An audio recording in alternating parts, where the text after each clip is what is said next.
Hello guys, welcome to my Galite channel, and together we go unbox the Itel P37 today. The price of the phone na just 46,000 naira. Seriously, na good price. You go soon find out why 46k not too much for this phone. Just in case you never subscribe to my channel, I beg, click that subscribe button now and remember to like this video too. Inside the phone, you go notice some of the quick specifications when follow the phone come.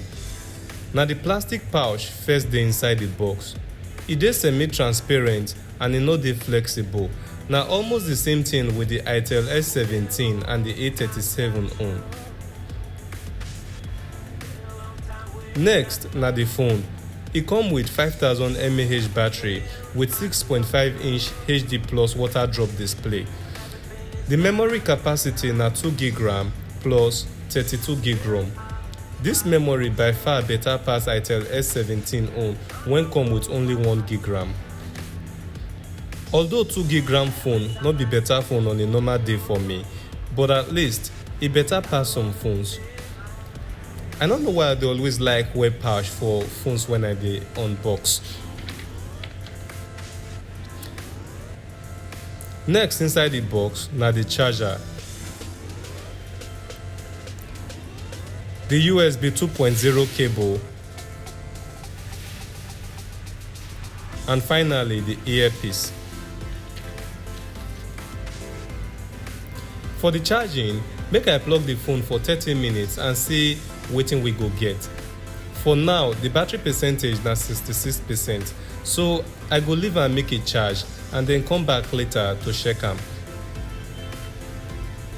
The front of the phone offers 6.5-inch screen with 5-megapixel camera for front. The right side carry the volume and power button. Audio jack dey top of the phone, while the left side dey empty.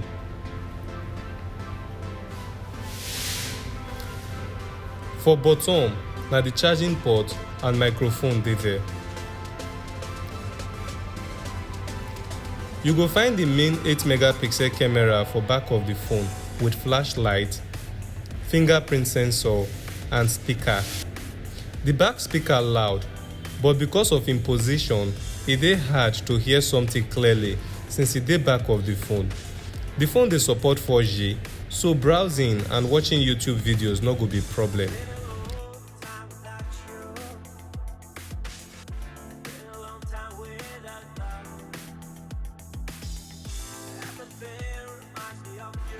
Still on the speaker, I tried this audio recorder and see wetin I get. Hello, testing the microphone, 1, 2, 3. Hello, testing the microphone, 1, 2, 3. This is Itel P37 microphone test.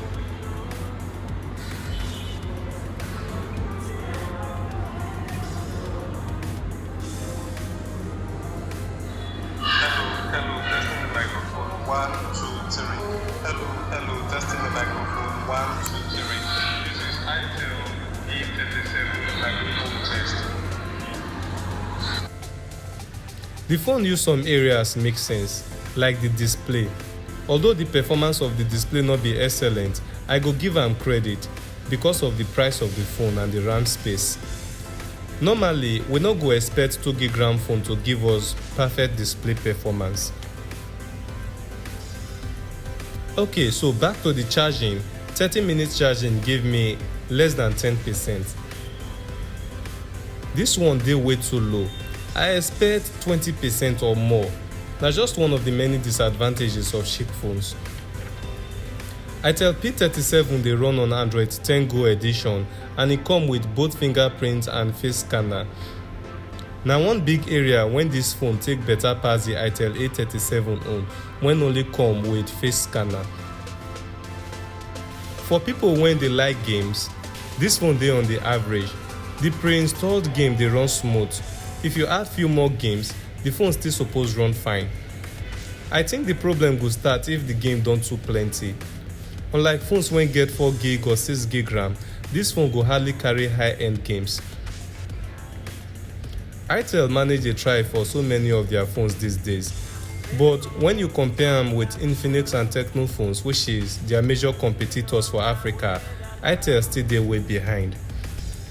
The camera na another area where this phone for no try. Notice the white brightness when dey top of the box from the Itel camera. It just removes sense from the object.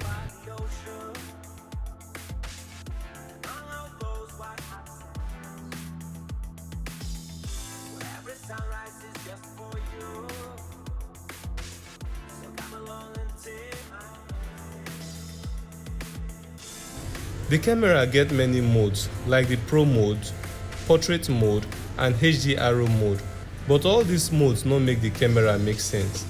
Zoom in na another problem as the zooming scale na just 2x.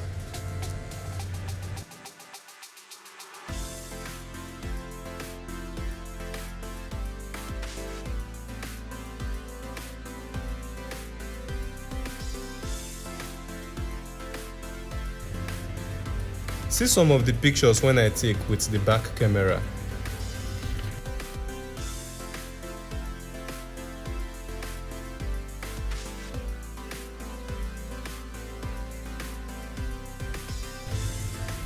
The front camera still not satisfy me. I hope you get them now. Itel P37 na just 31,500 naira. And the camera na just 2 megapixel for front and 5 megapixel for back. But I feel say the camera makes sense past this P37. So, this Itel P37 na good phone. Well, it get 5000 mAh battery with great display. It dey support face unlock and fingerprint sensor, and it get 32 gig storage space. All these features na for just 46,000 naira. I go say na good phone for the price. So, you go spend 46k for this phone? Tell me wetin you think for the comment section of this video. Remember to subscribe to this channel, like this video, and see you for my next video.